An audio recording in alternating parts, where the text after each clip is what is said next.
Hello and welcome to episode 27 of the Peter Podcast. I'm your host, reporter Taylor Clydesdale, and with me today is Otonabee Ward Councillor Lesley Parnell. Lesley is running for re-election, and today we're going to be talking with her about some of the unique challenges facing Otonabee Ward. So we have many industrial properties right beside residential, and for the most part, that's okay. You know, we can co-live and it's no problem, but there are some areas where it's problematic. For example, the scrapyard is very difficult for the people living near the scrapyards, even though they've been there for 60 years. So we always have to monitor these situations and make sure that the regulations are being followed. And we're also going to be talking about future development in that area and the future of transportation in Peterborough. So, hope you enjoy the show. As you know, my name is Lesley Parnell. I have been the City Councillor for Otonabee Ward for 8 years this year. I've absolutely loved this role, and of course I would like to continue. Yeah. So why don't you tell us about some of the things that you've done while you've been in the role of City Councillor for Otonabee Ward for 8 years now? 8 years. Well, I've had quite a number of portfolios over the time. Right now I'm Chair of Planning, overseeing the official plan review as one thing. I am Chair of Public Works, so all of that construction out there, I'm sorry, but I'm very proud of it. We're really moving the city forward with our infrastructure, so we're very proud of that. I'm also Peterborough Public Health. I've been chair of that. Actually, I was chair the year that we were able to move the health unit and all of those very critical services to downtown. I'm proud of that. In the first term of council, I was chair of Arenas, Parks and Recreation. And that year is the year that we were able to do those wonderful partnerships with the public school board for TAS, the beautiful fields at TAS, at Fleming College as well, at Rogers Cove. It was just a great year moving forward in that portfolio. I am the liaison between Fleming College and Council. Okay. Yes, yeah, and a number of other things. Arts, culture, and heritage, of course, is very important. I've been chair in that portfolio or that committee as well, and many others. So maybe we can just talk about the official plan review. Let me know how that's coming along, because I think people kind of underestimate just a little bit just how important the official plan is for the city's growth and development. It's absolutely, it's our blueprint moving forward for our city, and we have had an unprecedented amount of public engagement. This time around we had the planning charrette, 4 full days of invited people coming in and just dreaming about how we would like our city to grow. And that was an incredible opportunity. We have to take all of those dreams and make it into an actual workable plan moving forward.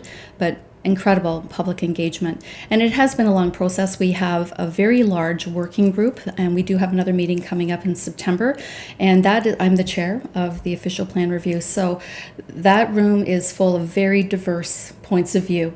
And but the meetings are going very well. I have to compliment our planning staff on putting it all together and trying to come up with a real way forward for our city, based on what the province requires us to do and what will be feasible and affordable and practical and compassionate for our taxpayers. It's all very important. Yeah, and I know when it comes to that design charrette, I sat in for just a little bit of I think it was day 2 or day 3 of the 4-day charrette. And there were a lot of really cool, I think the overarching theme is, maintaining and growing our green spaces, building upwards in central areas, and a few nodes and corridors were mentioned. The downtown was one of them, Shamong, Armour Road, right. As some examples of that. But how do you go about, looking at all of these kind of grand ideas for these places of expanding green spaces and improving housing density and population density, and go about making that actually happen? Well, as you know, Taylor, it's all about balance, and we can't do everything all at once, but we always have to realize that whatever we do, there is a domino effect to it, and so we can't create more green space in some ways, although we have by removing one parking lot, creating a park downtown, but we have to protect the green spaces that we have, and we are blessed with over 100 parks as an example. So those have to be protected. As we know, we have to grow, but that growth has to be sustainable. It has to be compassionate, green as we've mentioned, and it has to be affordable and respect the taxpayers' dollars.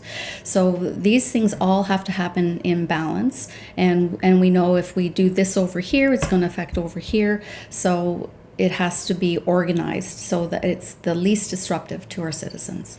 Yeah, and I know it, especially in terms of Otonabee Ward, because that's kind of a critical area, because it's the area closest to where the 407 is going to connect. Exactly. We are the gateway to the city of Peterborough. Yeah, so, development in Otonabee Ward is going to be an important development area moving forward over the next few years. But so maybe you can just talk about, what's the planned direction that you would have for that ward if elected?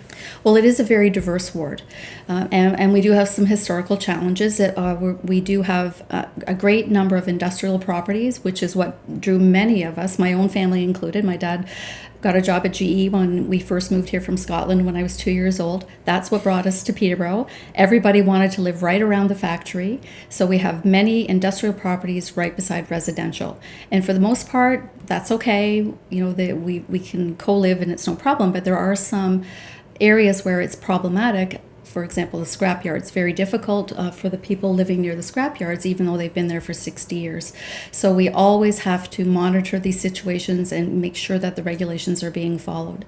So that is a big challenge. We also have a major commercial corridor in Lansdowne Street. Our premier mall, Lansdowne Place, is a huge draw. We know the casino is coming. It was 5 minutes away before. Now it's just inside our border. We know that is going to be it. We've already had the social justice side of that casino for the last 20 years. Now we're going to get the revenue for it, but it also has to be maintained and watched. And I can tell you a very important part about that is I'm actually on with my husband the Gambling Addiction Advisory Committee. That's not a city appointment. It's just another committee that we have joined together, and it's important because people are concerned about that, and the actual building itself and that the people who will be working there are all trained, and it's all set up to protect people who may be vulnerable to that problem. Yeah, I've known, just speaking to people in the community, there are some people that do have that concerns that that's going to bring, gambling addiction and associated problems with it into our community. Another issue that I hear is, although that's already here, right? Mm-hmm. The casino is only 5 minutes away, so that is already here. And so, but now we'll be able, even the physical building is built differently now to help. Okay, so you don't think that the difference between being a few minutes out of town versus it being right at the edge of town is going to make that big a difference in terms of impacts? Not at all. There were free buses all the time out to the current location. It's not, if it was downtown, yes, it probably could have been more difficult, but where it is now, it's on the outskirts of the city where it's a regional draw. There will be a lot of people coming from outside of Peterborough to that location. What do you think of the traffic impacts that's going to have on that area, though? Well, there will be some impacts on the Parkway for sure. There may be some more on Monaghan Road where I live, but mostly it will be coming from out of town or the Parkway, for the most part. Okay. Or people can take the bus, right? That's true. As they can now. So will there be a city bus going to and from the casino? Oh, I would imagine, yes. Okay. But you're not 100% sure? Or is there will be. Okay, there will be? Okay.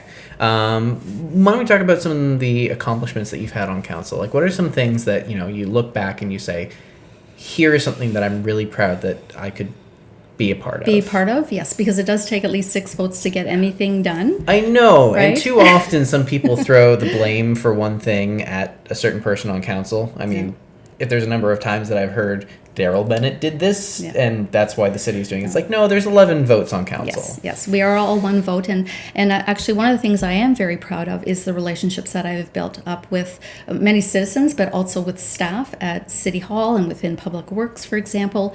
And it's very respectful. And so when a citizen calls me for help and I convey that concern or request to staff, I swear they spoil me rotten. I feel like I have a magic wand sometimes because they respond so well, and it's very much appreciated by myself and by the citizens, how good staff are. But it's a two-way street. I treat them with respect, and the respect comes back, and that's what relationship building is. And that's, I think, something that I would love to continue with the re-election in October, is to continue building those relationships and bringing that advantage to my constituents in Otonabee Ward. Although I get calls from all over the city, not just Otonabee Ward. Yeah. Yes, and so that I'm very proud of. And I mentioned already the construction. So I am chair of Public Works, and I'm probably the only one in Peterborough who prays in the spring for the asphalt plants to open up quickly because of all of it. We have potholes in the spring. I'm sorry, we're in Canada, and we can't do too much about them until those asphalt plants open up. And as soon as they are, I'm a very happy girl. And I know, a lot of people bemoan construction period, but that's the time of the year where all the potholes start to get filled. Yeah. Taylor, that is one of the things that I'm especially proud of all of us, because it's not easy to tell people that I'm raising your taxes an extra percentage point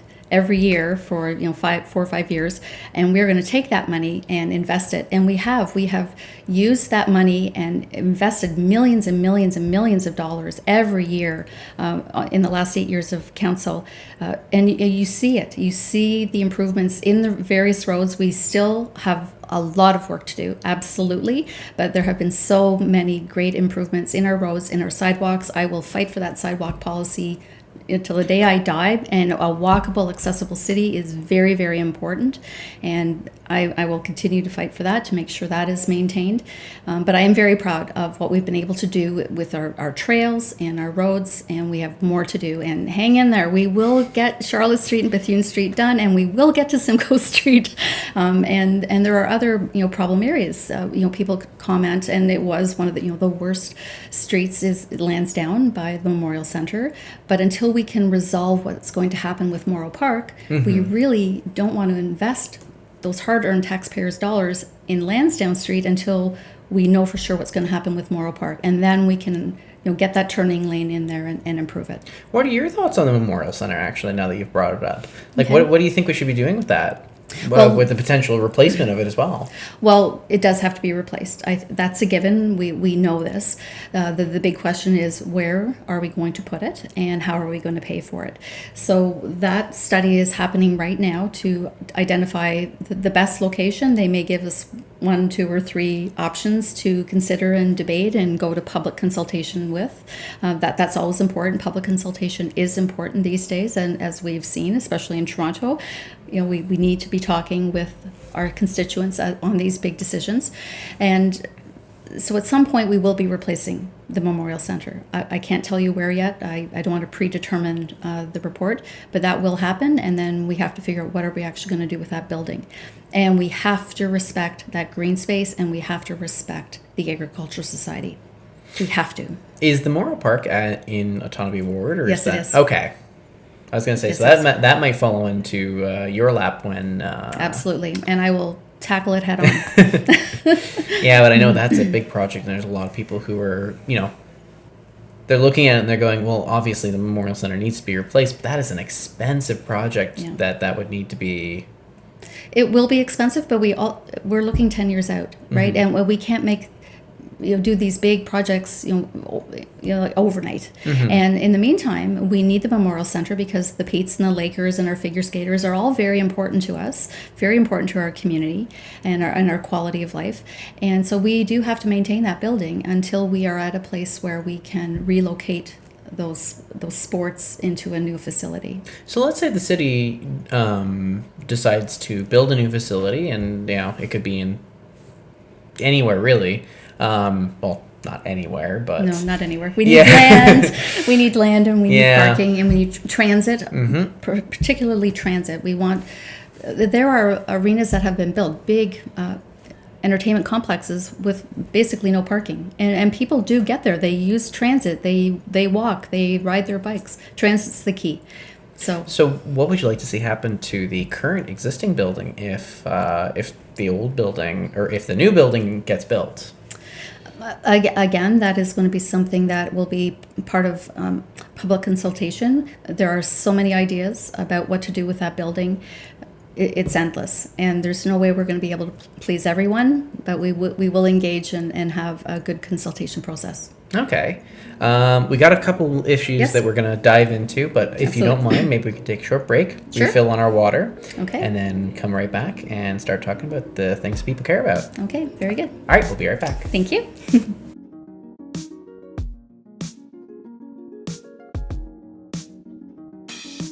So we're back on the Peter podcast. We are back. Hello. And let's start talking about a few issues Okay. that people care about. Number one, I think we need to talk about is transportation, Okay. i.e. the Parkway. Okay. Because, Otonabee Ward does have a section of the Parkway. We do, and thank goodness we do. Can you imagine? I still, Taylor, still when I'm knocking on the doors, the number one concern that I am hearing still are is the volume of traffic and the speed of traffic through residential neighborhoods. And if we didn't have the Parkway in the South End already, it would be even worse. So I am begging all drivers out there to please respect neighborhoods and drive slowly on residential streets, because we know that adding more stop signs does not work. It just means that people will think they've lost more time and speed even more. This is not opinion, it's fact. Ask my transportation manager. We can't do speed bumps. That is not safe for any of our vehicles, emergency services, etc. It's anybody's car. We cannot do that. If we add more cycling lanes as an example, because narrowing a street visually does tend to slow people down a little bit, but then we have a problem in residential areas where we need that parking, especially with the secondary suite legislation that we have now, and we know we're going to have infilling. We need parking. So trying to solve that problem is very, very difficult, and we just need people to please slow down. So what's your opinion on, the Parkway as proposed, the north-south corridor through Peterborough? Well, we have a transportation issue, and we cannot just put our heads in the sand and pretend that it's not there. And it's actually very concerning that one person at the provincial government, the previous one, put a stop to not only us developing the north-south transportation corridor that we need, but any alternatives to it for years. And every year that this is delayed is costing our taxpayers millions and millions of dollars. And the cost of the Parkway, since it was originally proposed, it goes up because of that. Yes, and I don't want to call it the Parkway anymore, because it will be a complete street. And I'm a huge supporter of complete streets throughout our city, because that does direct not only vehicle traffic, but transit. It has trails, sidewalks, so it's for everybody, cyclists, everybody. It's a complete street, which is very important to move all types of transportation, and no matter how you're moving around the city. If you have a easy transportation, it's much easier for people to use that and be healthy and safe. And a walkable, accessible city is a healthy city. Mm-hmm. So whether we go on that dedicated north-south route that's been on the map and in the official plan for 65 plus years, or the ring road, or both. By the time we get this done, we may need both done. So we have to plan ahead, and we have to be allowed to move ahead and look after our own transportation problems. When I talked to Henry Clark last week, he had said that right now, when it comes to doing the environmental assessment and the cost of actually building the Parkway, it is prohibitively expensive. Do you think that at this point we're at the point where it's just too expensive to the Parkway and we should start to be looking at alternatives? The alternative will be as or more expensive. So one way or the other, we have to spend the money, and the sooner that we get this resolved, the better. So what are all the alternatives then that would be just as expensive? Well, we looked at the alternative of Fairburn, for example. Mm-hmm. But you're still doing the little jog, down Park Hill and up Fairburn. Well, that involves taking down 27 houses, right? And if we don't have that route, and we have to widen Chemung Road. And if we don't have the alternate route first, which we won't, now when we do widen Chemung Road, that's going to be very difficult. That construction period will be very difficult. We'll get through it. We have to do it. But it's going to be more difficult because we don't have a proper alternative route. So we will have to put Kevin Jones to work again and come up with some solutions to our transportation issues. They're not going to go away. They're only going to get worse, especially as the 407 comes to Peterborough and we grow. We are destined to grow, and we have to be able to properly manage that growth again, sustainably, and with great respect to our taxpayer, and preserve our quality of life and our heritage. Like those things are all tied together. Now, it's been a little while, and I only jumped into the Parkway debate to cover it, when it was partway through. I didn't attend any of Keep using the Parkway word. Well, that is the debate, is, that building this big corridor that, it would have pedestrian traffic and cycling traffic and cars as well. But what was your opinion on, I guess the bridge could make a comeback, the bridge over Jackson Park? We were told if we removed the bridge, we would be allowed to move forward. And we removed the bridge, and even though the Minister of the Environment approved it, another minister did not. And so, but the bridge has officially been removed from the plan, which means we are looking more at the Fairburn alternative. Okay. But nothing has been determined at this point in time, and we're basically back to the drawing board. So do you want to see the bridge stay in or stay out or get back in? I did, because there was such public opposition to the bridge, I did actually vote against the bridge. Okay. And I did vote to remove the bridge from the plan. When we do a relook, I cannot predetermine what that report is going to recommend.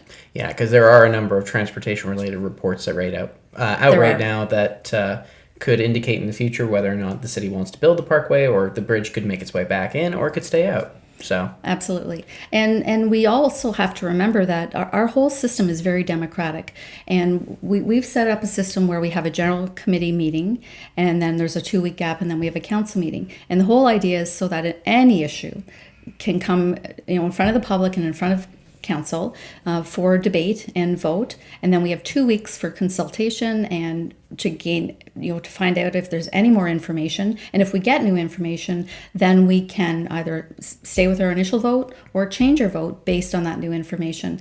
And any one of us should be allowed to do that without being condemned for it, because that is very democratic. You should be allowed to accept all of this new information and make a decision based on all of the facts. So we're going to move on to the next issue, and that issue is the Pdi debate. Yes. Right now, the Pdi sale is it's with a deal has been struck with Hydro One. Yes. Right now, the city's in the phase where, if it hasn't already submitted its application to the Ontario Energy Board for final approval, it will be soon. But a deal has been reached, and you were an influential vote in. I was one of 6. Yes. Again, it takes 6 votes, and I can tell you, Taylor, if PDI had been sustainable, this wouldn't even be a discussion. But PDI, as it exists now, is not sustainable. We cannot grow our customer base at all, and it has been profitable for us to this point. And by the way, it is privately owned. It is already privatized. We just happen to own it as the city. And it's not sustainable. So given that, and also given the fact that the number of local distribution companies in Ontario are going down from well over 300 down to, we were at 75 at the time of that vote in December. We're at about 65 now, with the goal of the province is to go down to about 810. And there is absolutely no way our little PDI company, as much as we like it, will be sustainable and remain as one of those last 8 companies in Ontario. So knowing that, and knowing that it's worth $105 million right now, the yes vote was the correct fact-based, math-based vote. And so yes, I did vote yes to add those jobs. So 30 new jobs at the new regional centre, which, by the way, that regional centre will be $150 million in economic impact. They will be paying $800,000 a year in property taxes, which helps. Having the regional centre here also protects our 70 very important Hydro One jobs that are on Crawford Drive right now. Those are regional jobs. They will stay in Peterborough.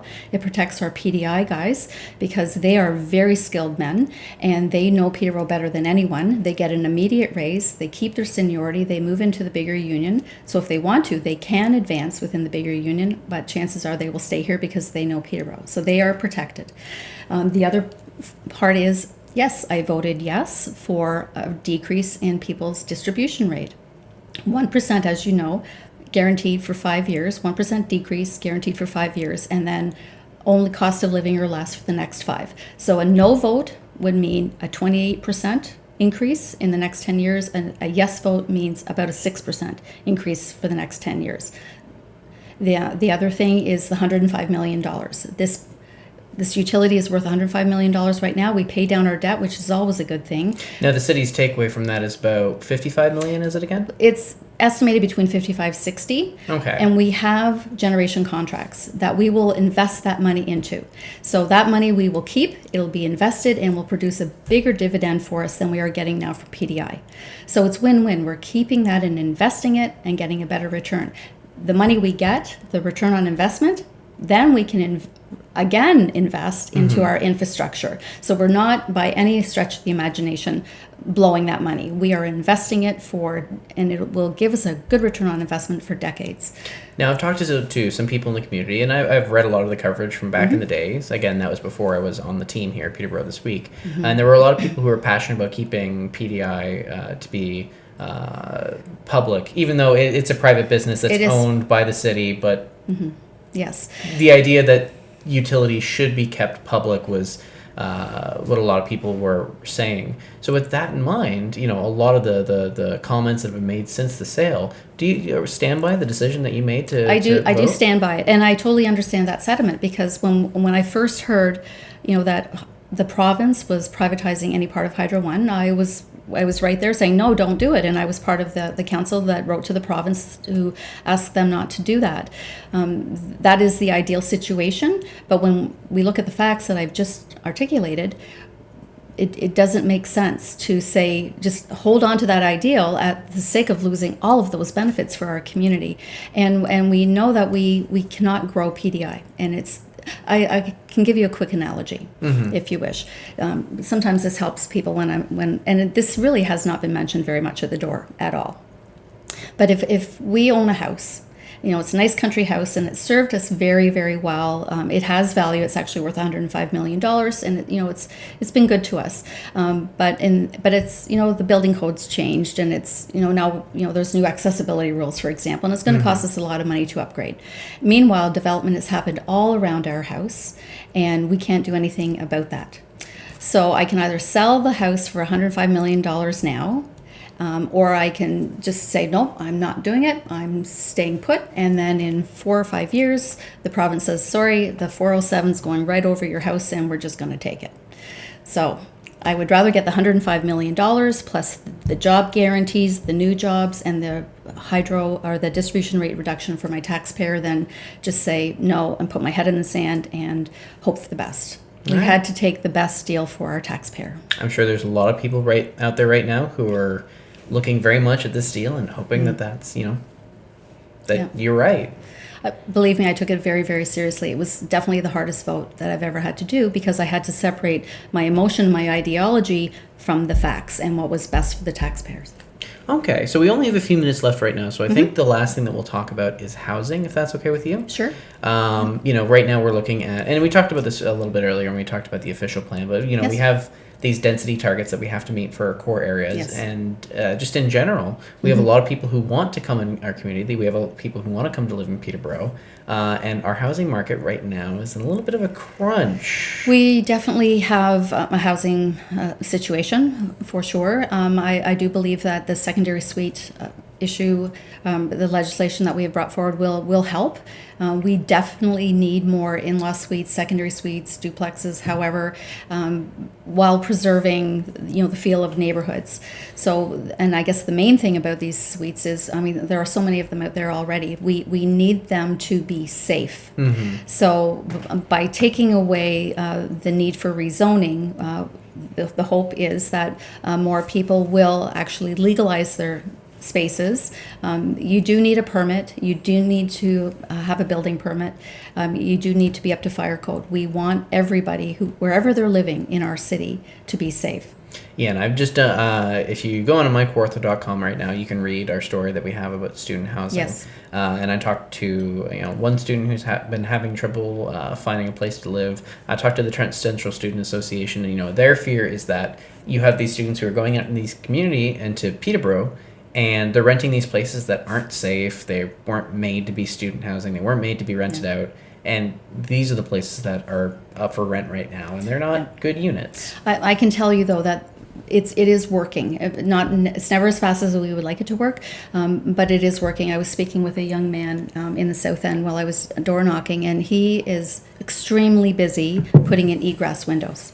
Very busy, because many of the landlords are actually stepping up to the plate and making their places safer for whoever is renting them. And we have a number of major projects in development, new subdivisions, for example. There's a number of housing projects in the downtown. And every time we build something new like this, it's adding more to the inventory, and people tend to move up in their quality of life, in their living spaces, and that frees up more space, like the apartments, for people entering into the housing market. And that's another reason why it's very important that we come to some type of agreement to add to our employment and residential lands. With whichever township will work with us. So we do need to work on that as well. That's another key thing. And I know Councillor Clark spoke to you at length about that, and he's absolutely right. And I know, just when it comes to housing and, the types of housing that we need in the city, I know there's a lot of housing advocates that are saying we're still at a shortage for low-income housing. Going back to the story that I did with the Trent Central Student Association, for them it's that, you need something that students are able to afford. These places that are $1,000 a month aren't really affordable to Trent students. And going farther than that, there's a lot of places that aren't really affordable for people who are in poverty right now. So what are the solutions we need to be taking on in order to meet the needs of the people who just can't afford these high rents? Well, this starts at the top, right? We cannot create affordable housing or houses that are affordable on the municipal taxpayer's dollar. We just do not have the capacity to do that. The municipal taxpayer dollar is your most expensive dollar because it's your disposable income that we're talking about here.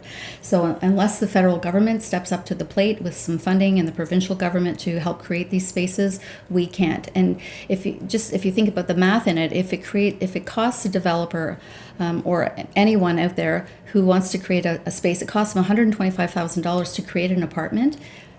If you can't only charge $400 or $500 a month, you will never actually get your money back, never mind see any return on your investment. So we have had some really good partnerships out there and private development. We've seen that. The city has provided incentives to help, by delaying the taxes, for example, to create more spaces for housing. But we'll never catch up. We just have to keep plugging away at it forever, and until the more we can add, the better. And it's an ongoing struggle for sure. And even you talked earlier about Brock Mission as an example. So that's another population that we can't turn our backs on them. We need to look after our most vulnerable in the community. We do have Crossroads, we have the Yes Shelter, we have Cameron House for the women, and of course now we're working with Brock Mission, which we just had a very successful fundraiser with the raffle, and it was more about just the money that we raised with the raffle, but also had to do with the awareness. And we'll be moving forward with that project in one way or the other. But it's very important that we do that. And I know you've been very vocal about the Brock Mission project recently.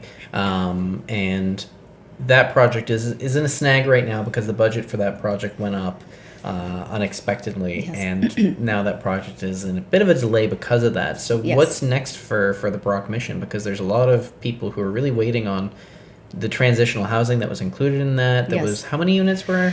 Well, we were planning, unfortunately, all 9 bids that came in were over budget. But bear in mind, when we were talking about an estimate from 2014, so it's a little misleading when we talk about numbers, an estimate from 2014, and then you get your bids in 2018. Obviously, it's going to be much more expensive. So we did send it back for a second look in the design, and staff have been working and with the architect and with other staff and with Brock themselves, and Peterborough Housing literally just came on board. They came on board at the very end of this project. So we're looking to see if there's another way to build the Brock Mission and provide not only the shelter beds. We were looking at 30 shelter beds, emergency shelter beds, but also 15 transitional units, which are meant to help people back into independent living. How this is all going to play out, I can't tell you right now. Everybody's working on it. We all have the same goal in mind, is to make it happen. And we know the transitional units are very important. And there's $105 million at stake. That it's provincial money that is dedicated to the transitional units, and so we definitely don't want to lose that. because we need it. It's worked for our women. It's time to do this for our men. Okay.